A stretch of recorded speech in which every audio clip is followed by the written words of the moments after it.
Black Panther and Fantastic ஃபோர்ட டூம்ஸ்டேட டீசரை வெளியிட்ருக்காங்க. பார்த்தீங்களா? இதுக்கு முதலே நம்ம பார்த்துட்டு அது வேற கதை.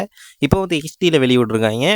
டூம்ஸ்டே க்ளோக்கை பார்த்தீங்களாப்பா? லைவ் ஸ்டார்ட் பண்ணியிருக்காங்க. 11 மாதத்துக்கு ஓடிக்கிட்டே இருக்கும்.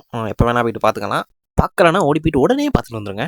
இந்த டீசரில் சில விஷயங்கள் கொடுத்துருக்காங்க. அது நம்ம குழப்பமாக தான் இருக்குது. அதை நம்ம டீகோடிங் பண்ணி பார்ப்போம். டீசர் தொடங்கக்குள்ளேயே நம்ம ஷூரி வராங்க. வந்து ஒரு டெசர்ட் பக்கெட்டு, அதாவது ஒரு பாலைவன பக்கத்து அப்படியே நடந்து போகிற மாதிரி, வெற்று இதை நோக்கி நடந்து போகிற மாதிரி காட்சியை காட்டியிருக்காங்க. நான் நினைக்கிற மாதிரி தண்டர்போல்ட்ஸில் வந்த அந்த ஃபேண்டாஸ்டிக் ஃபோர் ஷிப் இருக்கு இல்லையா, அது இங்கே தான் வந்து லேண்ட் ஆகியிருக்கும். ஷிப்பை சிஜிஐயில் தூக்கிட்டே நம்மளுக்கு ஒரு வெட்டு இடத்தை மட்டும் காட்டுறாங்களாமா. அடுத்த சுற்றுலையை காட்டுறது யாரை? நம்ம டெலகன்ஸை தான் காட்டுறாங்க. இதுதான் குழப்பமான விஷயம். தண்ணியை விட்டு எங்கடா வெளியே வந்திருக்கீங்க? ஆப்வியஸ்லி நம்ம டெலகன்ஸ்லாம் இருக்காங்க தானே, அவங்களுக்கு தண்ணி அடி உள்ளுக்கு இருக்கக்கூடாது, தண்ணியில் இருக்கக்கூடாது தான் அவங்களுக்கு வந்து உடம்பு வந்து நம்ம ஹியூமன்ஸ்ட கலருக்கு இருக்கும்.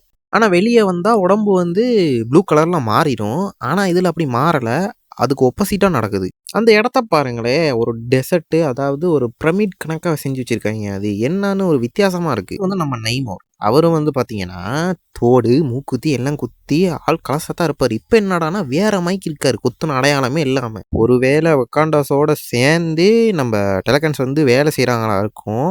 ஆனால் இந்த சொட் பொய்ன்னு தான் நான் சொல்கிறேன். நம்மளை குழப்புறதுக்கு இப்படி போட்டிருக்கலாம். இவங்களோட ட்ரெஸ் கோடு மற்றும் அவங்களோட இடத்தெல்லாம் பார்க்கக்குள்ள வேற ஒரு யூனிவர்ஸில் உள்ள டெலகன்ஸ் மாதிரி இருக்குது. ஆனால் அப்படி இருக்க சான்ஸ் இல்லை. இது வந்து சும்மா தான் கொடுத்துருப்பாங்கன்னு நினைக்கிறேன். அடுத்து நம்ம எம்பாக்கோ தலைவரும் இறங்கிட்டாருன்னா அங்கே ஒரு பெரிய சம்பவம் நடந்திருக்குன்னு அர்த்தம். திங்கு வந்து நம்ம யூனிவர்ஸுக்கு வந்துட்டாரு. நாங்க வக்காண்டால இருந்து வந்திருக்கேன், நீங்க எங்க இருந்து வந்திருக்கீங்கன்னு கேட்கக்குள்ள அவர்கிட்ட ஸ்ட்ரீட்டா சொல்றாரு. ஒருவேளை இந்த ஃபேண்டாஸ்டிக் ஃபோர்ட யூனிவர்ஸ்ல நம்ம வக்காண்டா இல்ல போல, அதுதான் அவருக்கு அடையாளமே தெரியல. வக்காண்டோனிக்கு என்னமோ ஊர் போல ஐலந்து வந்திருக்காங்கன்னு நினைச்சுக்கிட்டாரு போல. அவர் நம்ம தலைவர் இங்கிட்டு குழந்தைகளை கடத்திக்கிட்டு இருக்காரு. வர்ற ஒரு ட்ரெயினர்லாம் ஒரு குழந்தைய தூக்குறதே வேலையா போச்சு இவருக்கு. இங்கிட்டு நம்ம டிச்சாலா ஜூனியரையும் தூக்கிட்டாரு போல. அதுதான் சூரி, நீங்க நாட்டை பார்த்துக்குங்க, எனக்கு இன்னொரு வேலை இருக்குன்னு போயிட்டா. திங்க ஃபாலோ பண்ணிக்கிட்டு நம்ம தண்டர்போல்ட்ஸும் வந்துட்டாங்கன்னு நினைக்கிறேன். எல்லாத்துக்கும் சேர்த்து லாஸ்டா ஒரு வணக்கம் வச்சுட்டு ஷூரி போறாங்க. வக்காண்டாஸ் ஒரு ட்ரெஸ்ஸை கவனிச்சிங்களா? ஏதோ புதுசா இருக்கமா இவங்களுக்கு விளங்கல.